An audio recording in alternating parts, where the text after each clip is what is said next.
What is going on, everyone? Alex Shlinsky here for the Anti-Hustlers Weekly Show. Thank you so much for joining us. Today, we're talking sales. I love it. Every time we get back to a show, Brian, where we're talking about sales, I'm licking my chops, sweating a little bit, which has nothing to do with the extremely strong light that is in front of my face while we do these shows. It has nothing to do with it. It's just because I'm very, very excited. How you doing, B? Good. And I guess if we're doing sales, I'm just going to put my hat forward and just take a nice little. Let me. Just kidding. I got plenty of opinions as well, and I'm excited to get into it, man. Let me cook, Chief. No, it's all good. I'm excited. It's going to be great. There's a lot of concepts that I really want to share today, and we're going to just dive right into it. If you haven't seen any of our trainings before on sales about the one call close, just drop in the chat below that you want the replay vault. We've shared the one call close training. We've shared a bunch of insights in sales and objection handling and all that stuff. What we want to do today is do some framing about some of the important concepts of sales that are kind of your 80-20 frames, and then ultimately do a little bit of objection handling as well, live with anyone that are actually on the call. So that's what we're going to dive into today. Brian, you actually had a great comment right before we started the call. It was kind of a joke, but also really important. And I wanted to let you share that again about what's kind of the baseline of having successful sales before we dive into anything else. So I'll let you take that away first. Yeah, the thing you need to go into before you even consider having a sales conversation is make sure you've got something worth selling, right? If you are selling, pardon my French, but complete dog shit, something that's in total misalignment with what your audience actually needs, no amount of good selling is going to help you. And even if you do manage to sell it, you will likely create bad customers that have either buyer's remorse or unrealistic expectation of what they thought it could do. And you're over here kind of trying to create this fulfillment mechanism, and you aren't really building anything super valuable that anyone's going to retain on, right? So you start with having a good offer. How do you have a good offer? Well, you need to start with a baseline. You need to have something you can bring to market, and if then you can sell it, that's the validation you need. Hey, I've sold it. I'm on to something. People need this. And if you can't sell it and people are not buying, you need to get that feedback loop. What would this offer need in order for them to buy? So we have to start there, right? If you already have an offer you sold successfully in the past, great. We can give you sales tactics and to level that up. If you're selling a bad offer to begin with, that's the place I'd look at starting first. And most common thing people do is they sell what they want to sell to the audience, not what the audience needs, right? So you saw a missed call text back, or you saw this version of SaaS was cool, I want to run Facebook ads, but does it actually get the outcome the audience you want to serve is desiring? Maybe, maybe not. You got to really ask yourself those hard questions and have a good offer first and foremost.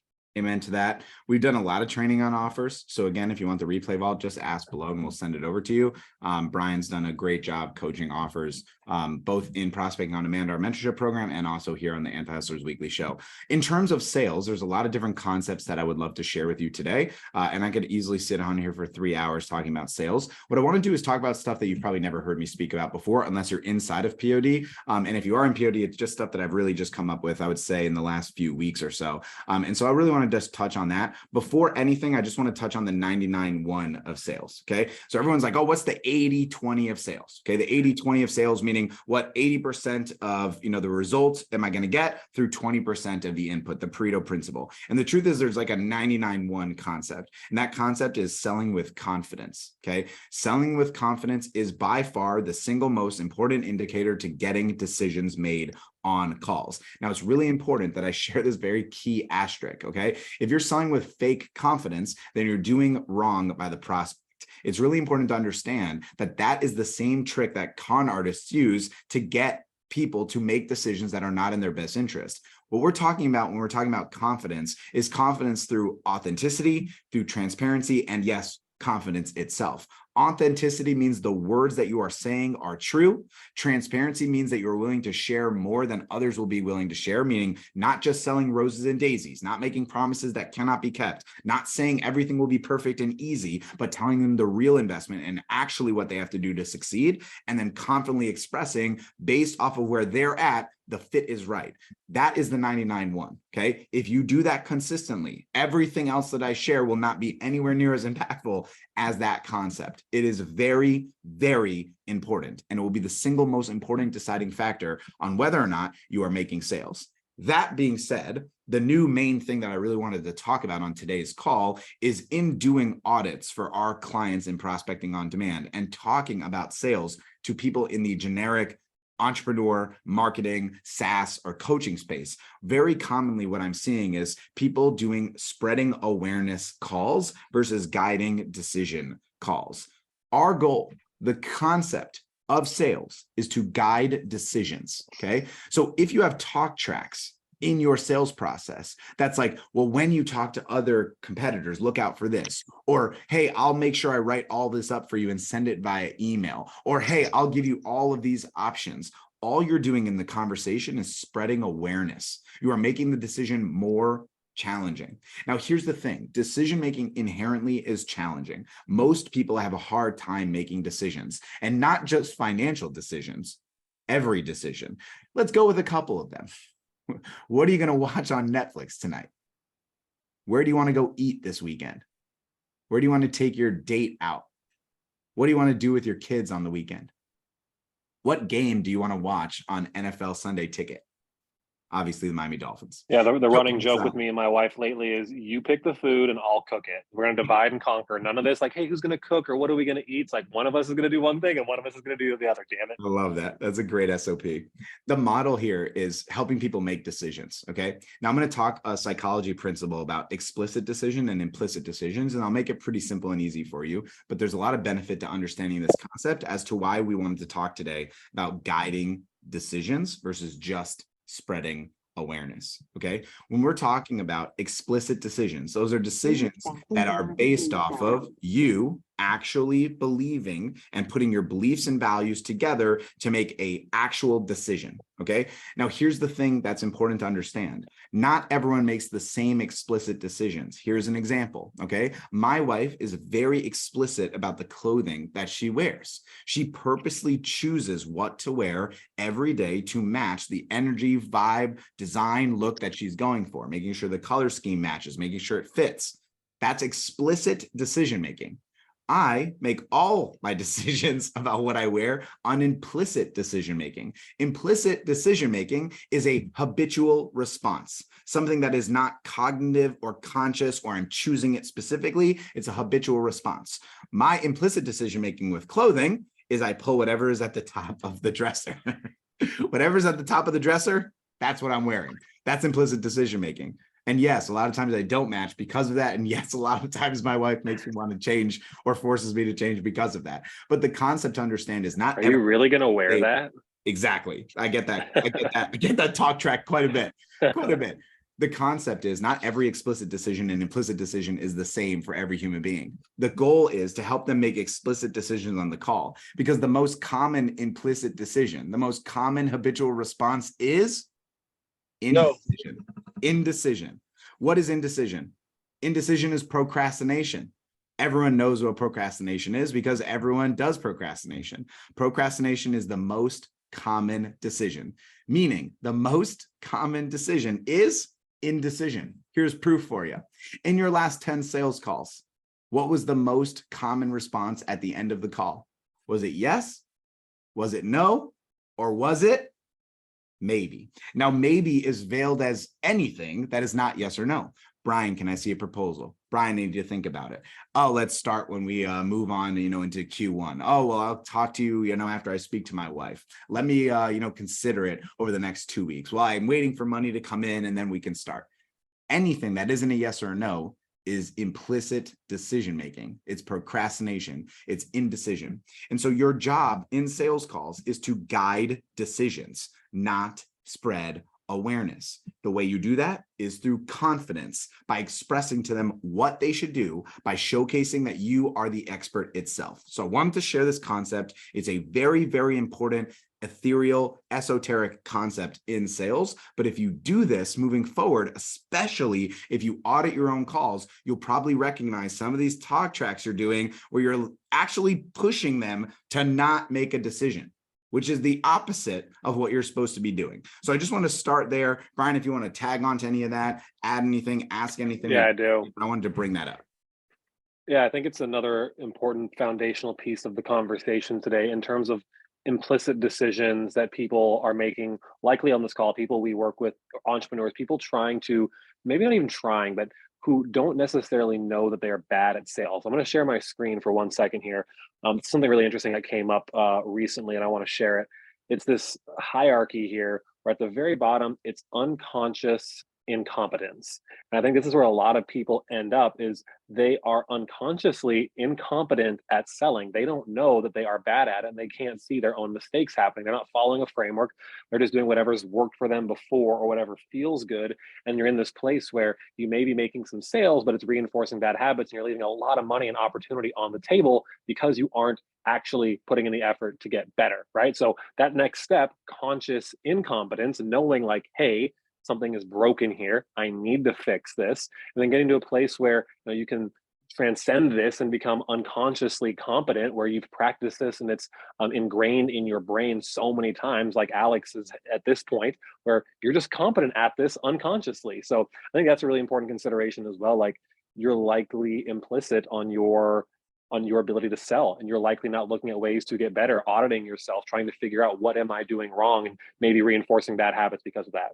I love that insight. So it's such a valuable insight and very, very important to understand that concept. So again, I want to make this point clear, and I never do this on our calls ever. If you are listening to this and you got what you needed, then just go away. Just take it and do it. Because anything else I share will not be as important as what was already shared. If you listen to this on replay, press pause, come back to it later. Please, for the love of God, on your next call, guide decisions, do not spread awareness. Now, if you're still here, that means you're already pretty good at guiding decisions. Bravo to you. I am proud of you. Let's talk about the next concept, okay? The next concept is offers, not options. Offer, not options. Let me explain what I mean, okay? Now, a lot of you may have heard this concept before that I've shared. So, Brian, we'll play a quick little game here. Do you want a Snickers? No. How many options did I give you? I know the answer, but I'll say 2. 2, because normally what someone would say is, oh, well, it's 1, right? You said, you give me a Snickers, right? But the reality is it's actually 3 options, because they could say yes, they could say no, or they could say maybe. Let's play that game again. Brian, do you want a Snickers or a Kit Kat? Kit Kat. How many options did I give you? 6. 6. Now, Brian knows the answer, right? Because you could say yes, no, maybe to Snickers, yes, no, maybe to Twix. Now, there's actually additional concepts in a more esoteric idea, this calculus of the compare and contrast, or the neither. The compare and contrast is the death knell of guiding decisions. It's the death knell of it. Now let's talk about this concept, okay? When you offer multiple options. So again, the concept here that you want to be considerate of is offer, not options. Offer, not options. Here's the concept, okay? When you offer options, what you're doing is showcasing a lack of confidence in what they should do. You are not promoting yourself as the expert. When someone comes on a call with you to buy your product, whether you are a SaaS provider, a marketing provider, a coach, or an entrepreneur that sells anything, you are being promoted as an expert. You are there positioned as the expert. By offering multiple options, you are now passing off the baton of decision-making to a human being and a prospect that is not confident in the decision, because inherently they came to your call to get confidence in a decision. And now you're presenting them with 2 options. You think inherently, psychologically, that's benefiting them. Not only is it not benefiting them, it is actually hurting you. That is a double negative. We don't want to do that. You don't want to undermine your level of confidence and expertise because you're giving them 2 options. When you tell them what option's best for them, and this is key what I just said, what is best for them, not as what is best for your wallet, not as what is the most amount of money you're going to make, not what is, oh, how I'm going to price anchor them because I'm going to charge them the most and then do the less. Those are all lazy, shitty ways to sell. You don't need to do that.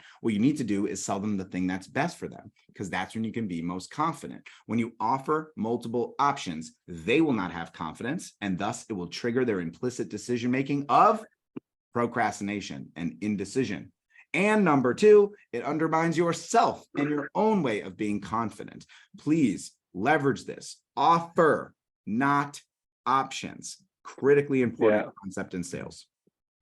And I think what so many people are doing especially those in the SaaS communities, is they model what they see other SaaS companies doing out there. So they want to give a silver, gold, and platinum package pricing, right? And you want to have, hey, here's these options and these options. All you're doing is creating confusion.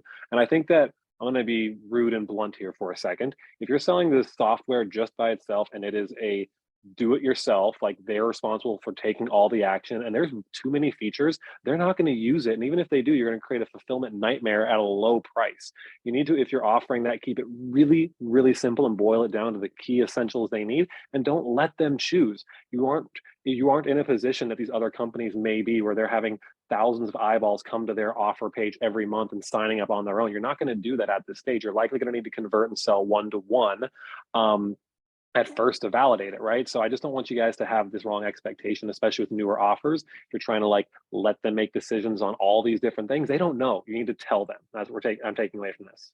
Love that. So true. So important.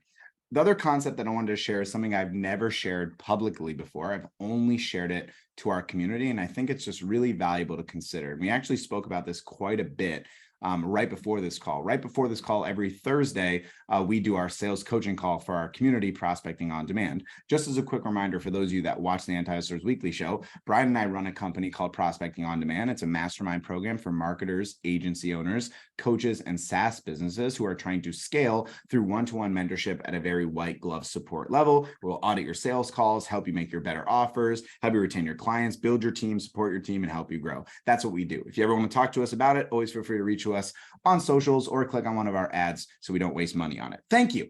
Anyways, the point being that I wanted to share something that we spoke about in our community that I think is very relevant and valuable for this conversation. And that's the concept of filling the gap selling. Okay. Now, filling the gap selling, another way to consider it is basically like a cup of water, right?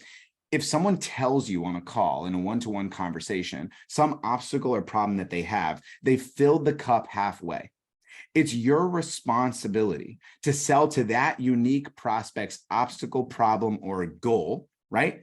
And to fill that cup, fill that gap specific to the person you're speaking to. Very often in sales, for people that I audit calls for and beginners and even frankly, expert salespeople, they're not selling to the individual human being that they're talking to the unique person that they're speaking to. They're selling to the avatar. So if you do sales for a solar marketing agency, okay, and you're selling to the avatar of the solar companies instead of Bradley Jones, the person that is actually on the call with you and sharing with you very specific things that they're struggling with, you're going to have a hard time guiding decisions. Yes, in general, understanding the avatar in sales is extremely valuable and necessary, but the most value you can provide to your prospect in a call is listening.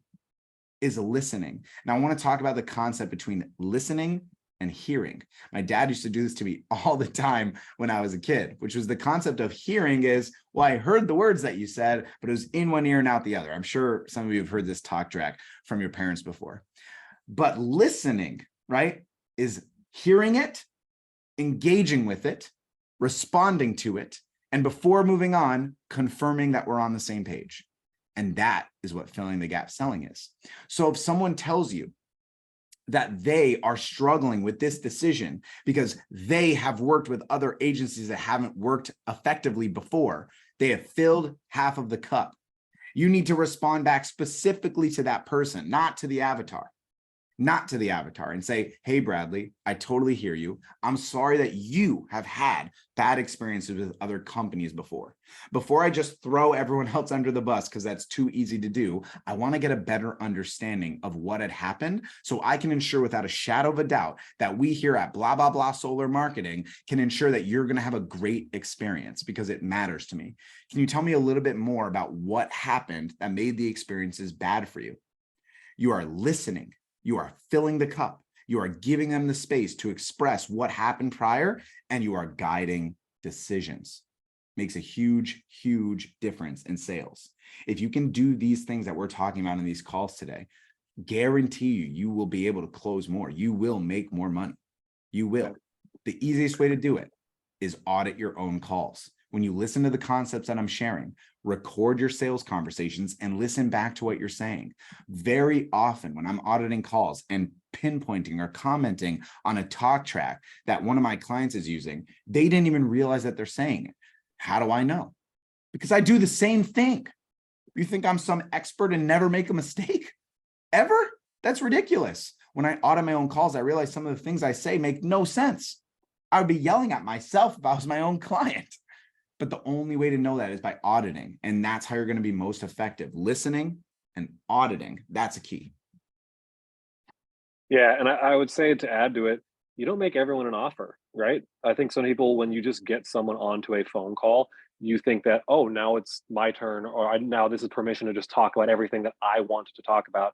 We didn't go through the one call close training or how we coach that, but the key part is you need to make a transition at some point in the phone call of deciding whether or not to make this person an offer based on the conversation you just had with them, because there could be a number of reasons why they look like a great fit on the surface, but through talking to them, maybe they're just a jerk and they just are going to seem like they're a problem client. And you can't anticipate that until you're actually speaking with them. You need to make that decision of whether or not you want to work with them. And I like to make that transition, because a lot of people are like, Brian, but how do I go from like having a conversation to pitching my thing? Is like Alex is saying, you tell them, not just at the end, like, hey, you should do this, but hey, everything you just said sounds like exactly what we help our clients do. I think we'd actually be able to add a lot of value. Would it be cool if I spent a couple of minutes showing you what I think we could possibly do for you? Asking for permission to share what you do, because you tell them, hey, based on what you told me, this can help you. Are you open to that? It's a really healthy way to make the transition. Like I said, sometimes you never make the transition. Sometimes you say, hey, based on everything you just said, I don't think we're going to be the best fit to work together. So I can point you in this direction or give them this resource, but do yourself a favor and don't just make the pitch because the person's there and giving you your time. Qualify them. Will they be a good customer for you, or will they be a pain in the ass? Nailed it. I love it. That is the show for today in terms of what I wanted to share. What I also wanted to do on today's show is be able to talk to you about any objections you're dealing with. So anyone that's here live on the call, any objections that you're struggling with, please feel free to ask. There's no bad, wrong, dumb questions at all. Let's wait till the end of the year. It's right now. It's just, I want to wait till the end of the year. Oh, to do the objection handling. So we'll just stop. No, I'm just okay, joking. guys. No, that was the objection. That was it. We're gonna leave and we'll do the objection handling in January 1. That's how you handle it. Cool. So it's funny, Brian. We literally just did this on Good. I'm sure people are getting it a lot right now. I'm hearing our clients deal with it right now. Yeah. So the holiday objection is a very common objection. So let's frame based off of what we've already learned on today's call, which is filling the gap. Okay. So what you want to do is not just talk about only the avatar, right? You want to also talk about specifically filling the gap specific to the person.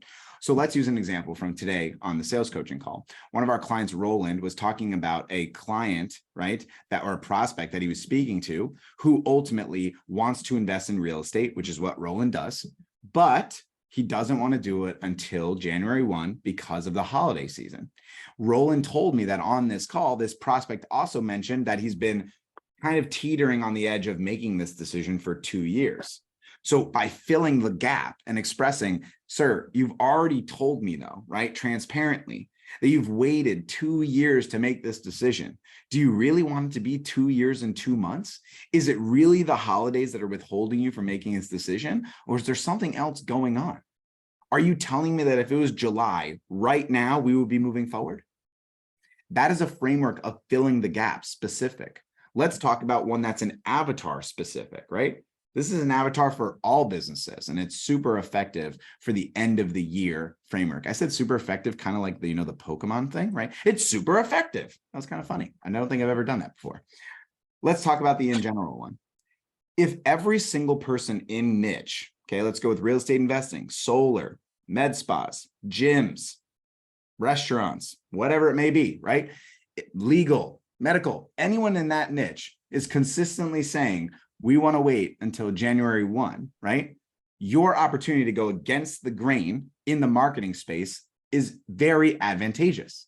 The reality is, I've had multiple calls this month where my solar prospects are telling me, hey, I want to wait until January 1.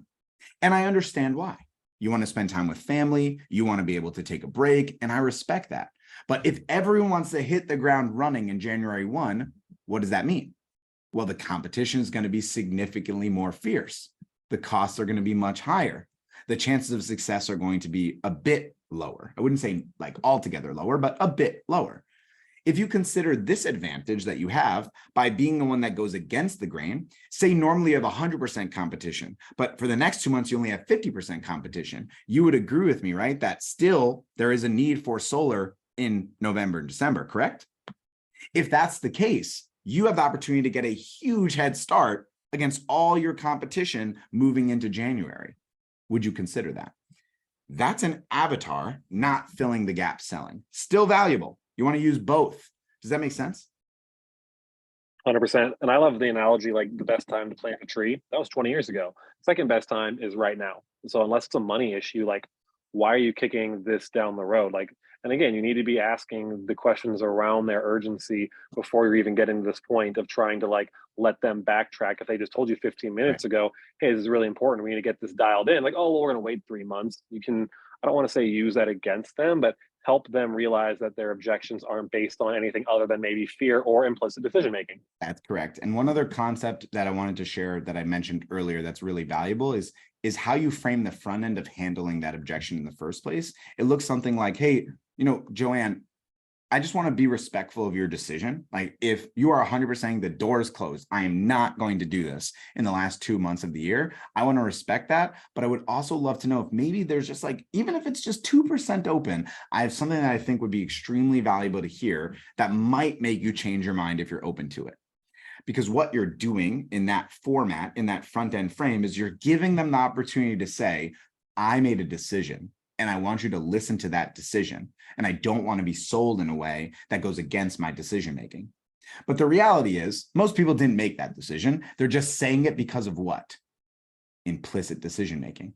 Because of habitual response to procrastinate, because of a habitual response that every year in October or November or December, they're going to habitually say, let's wait until January. Consider that frame. Hope that helps. Tim, what do you got for us? It looks like Tim. Yeah, hit us. Tim, you want to unmute yourself and go for it? Well, you kind of actually answered that one for me. Cool. But I guess I have another one for you. Sure. Scalability. So will it scale as we go? I don't know. That's just an objection that I had. I've got another one if you feel like that one's not good. Frame that more. What does that mean? What do you mean by is it scalable as we go? I just don't know if I can handle all that work. Cool. Okay. So 3, 2, 1. So Tim, just for clarity, you're saying to me right now, right, that you're not sure if you can handle all the work that we can provide to you, right? Yeah, it just looks like a lot. Okay. Just don't feel like I'm ready for it right now, So hold on, let's slow down, right? Those are different variables of sales, right? This is what happens when we get objections, right? Sometimes the objection leads to 17 other objections. And that's really important why you handle variables down the objection ladder, right? So if that's clarity, the thing that you're doing doesn't work in a role play because those things should have been already handled in the 4W frames of where are you now, where do you want to go, what's the obstacle, what's the urgency. So I'm going to handle this very specific variable about saying, hey, I'm concerned that I won't be able to scale at the rate that you're growing, right? I'm concerned that I will not be able to handle this workload or my team will not be able to. 3, 2, 1. Hey, Tim, isn't that like a great problem to have? I would much rather you have that problem than the problem you're expressing today, which is a huge lack of opportunity, not having enough jobs, not having enough to fill the cup for your team, not having enough to make sure that you can provide for your family the way you want to, right? If we get to the position of you having to throttle ad spend or slow down on the marketing, I would consider that a huge win. Now, of course, bluntly, I'd be a little disappointed because I want you to be able to continue to scale with us. But at the end of the day, that's the best possible problem to have. We're not going to force you to just continue if you're at capacity. If you get to capacity, we've obviously done an incredible job. And that's our goal, right? It's kind of hard to get to capacity, what we found the majority of times though, because at the end of the day, when you generate more opportunities, you're going to finish the jobs in a certain timeline. And then guess what? You're going to want more jobs. So I would love to get to the place where you can actually have that being an obstacle itself. Does that make sense? Yeah. Now, the other thing you did say just after that was like, oh, I don't know if I'm ready for it now. That's a totally different objection, right? That framework of like, I don't know if I'm ready for it now. That's based off of filling the gap for the W's that we're going through. So again, in general, in my sales process, you're going to do, where are you now? Where do you want to go? What's the obstacle? What's the urgency? So if someone tells you that they're currently at 10 and they want to go to 30, and the obstacle is that everything's been based on referrals, and the urgency is that they really need to do this before Q1 because of whatever the reason is, right? Well, then it's really hard for them to say at the end of the conversation an objection like, well, I don't know if I'm ready for it now. Well, what do you mean? We're filling the gap, right? We're filling the gap based off what you already said earlier. So I just want to clarify that insight for you.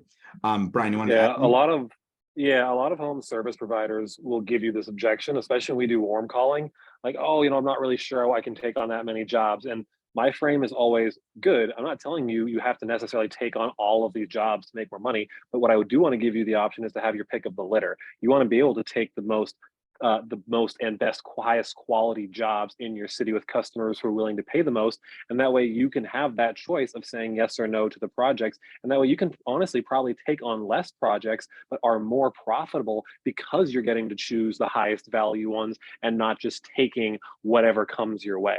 So I think that's another really healthy frame that I kind of break people out of that. It's like, it's not just about more, it's about getting better and less like angst and anxiety of where it's going to come from, having choice. Love that. Yeah, power of choice, such a benefit. What else you guys got? We can do probably one or two more. What else do you have? Anyone have anything else in terms of an objection they struggle with before we wrap up for today? Brian, you kind of ran into this when you did a call for me a couple of weeks ago, calling one of my clients. It just, in some cases, they just get to a point where there's nothing that you can say. At least, Brian, you couldn't say anything to make him move forward. And I run into that a lot. And I'm not sure necessarily, I don't know if it's a trust issue or whatever the case is. The guy just basically said, no, I'm not going to do it. Well, hold that's on okay. Really quick, Brian. Yeah, right. No is not an objection. No is no, right? Maybe is the objection tree. No is no. When someone says no, that's a no. We just have to accept that. That's okay.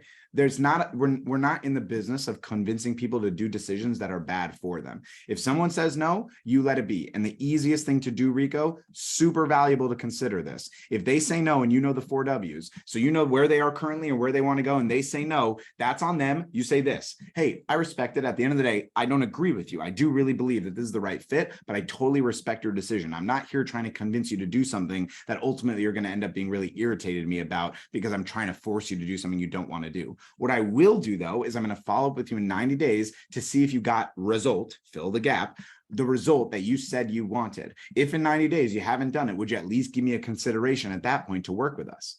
That's the only thing you have available. That's why money is in the follow-up. Go ahead, B. Yeah, and you can do everything right, Rico. You can be perfect, and the answer can still be no, and that's okay, right? At least you found that out.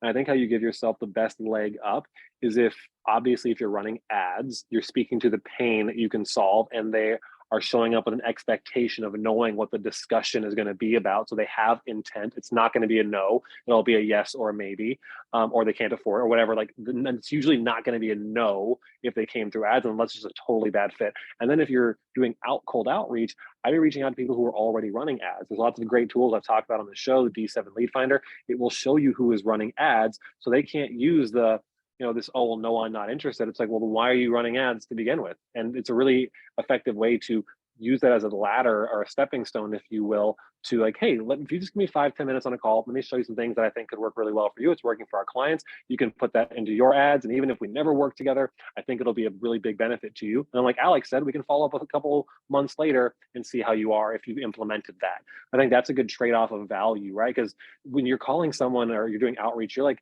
asking them for a favor. Hey, can you give me your time? You have to make it worthwhile for them. That's why you always hear us say when we're doing warm calling or cold calling, it's like, hey, I know if you just give me 5-10 minutes tomorrow, this is going to be super valuable for you, and you're going to take away a lot from it, even if we never work together.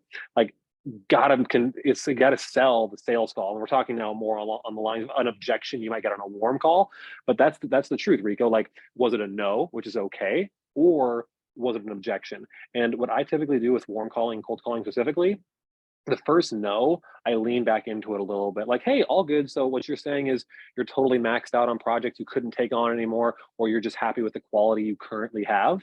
And if they say yes, that's okay. There's plenty of people like that. You can't do anything. Nothing in the world you could do is going to change that. and now you have the answer, and now you can go to the next person. You can take them off your list. But yeah, I love how Alex separated them. Is it a no or is it a maybe? And you can kind of read the room a little bit and read people. You might also just catch someone at a bad time. Like, you call me on the wrong time and you're a cold caller, I may give you some attitude just for fun because I'm feeling like froggy. And I'm like, I'm going to pick up this phone. Like, what do you want? No, I don't want this. Bye. Don't call me again. Like, you might just get that because you call them at the wrong time. It's okay. It's part of that process. But again, the means to an end. You don't have to do that forever. Get to a place you got some cash, and now you can invest that in ads and have people with higher intent, like I said. So two things I'll throw out before we run for today, and hope you guys all found this valuable. Again, you can watch this show with us every single week, Thursdays at 3:15 p.m. Eastern. I'll drop in the chat below the link to subscribe to the call so you can join us consistently every week. We would love to have you. So two quick considerations before we wrap up for today. Number one is just remember that sales is not witchcraft. There is no consistent or effective or possible way to force people to pay you. There's no way to do it. It won't happen. It will never happen. Nothing you do will allow that to work. And it's okay. It does not need to be that way. That's not how sales is. It's not convincing people of doing the wrong or best things for you. It's for what's best for them. And ultimately, you cannot force people to make decisions. You can only guide the decision. And that's the whole purpose of what we're talking about. That's one. And then number two, Enrico, this is really important based off of this concept of someone basically saying no, but you have clarity on what they want to accomplish. And I'll leverage this so you understand long-term sales cycles, right? We're in this business for the long run. POD just had their our 7-year anniversary like 2 weeks ago, right? And we expect the 14-year anniversary and the 21-year, right? We aren't going anywhere, right? We understand the value of long-term follow-up, right? A lot of times we'll see people at events, we'll see someone at an event 6 months prior, and then we see them at an event 6 months later. 6 months prior, we wanted to work with them in POD, but they didn't. And then 6 months later, because we know what they wanted 6 months ago, and now they're either in a different place or worse, in the same place, they do work with us. And I'll give you a perfect example, okay? We work with an appointment setting team that helps us go through our group and make sure that people in our group are getting value from it, coming to this show, and then ultimately seeing who's a good fit for our program. One of the people that they reached out to was someone I spoke to last year. Last year, we made an offer to that person to work with us in POD. That person said no. They didn't say maybe, they said no. They gave reasonable reasons for it, not objections, and they said no, which is fine. Now, I knew what their goal was, to hit $100,000 recurring revenue within a year. When we reached back out to them and we got back on a phone a year later, they were at $40,000. They had grown from 20,000 to 40, but not 20 to 100. And so I was able to use that leverage of a 12-month delay of decision. Even though they doubled their business, they did not 5x their company as their goal stated. But now we can help them do that. And guess what happened? They joined because of the long-term sales cycle. Now, does that mean I didn't want them to join a year ago? No, of course we did, but it doesn't matter. That's not what we get to choose. We don't get to choose when someone works with us, right? We don't get that choice. That was just what we had available to us. So we have to use the assets available to us. And the goal when I coach sales and when Brian's here to coach sales is we're going to give you all the I's to dot and the T's to cross, the levers to pull. If you do everything correct, as Brian stated, that does not guarantee you win, including me. I don't win every call. I don't close everyone. It's impossible. So please just consider that. Brian, anything else before we wrap up for today? No, great show. Appreciate it, guys. Thank you all so much. We hope to see you on the next one. I just dropped in the chat for all of you access to the show every single week. We would love to see you. Subscribe to the show on YouTube and all your favorite podcast apps and all that, stuff that you do. We love you. We'll see you on the next one.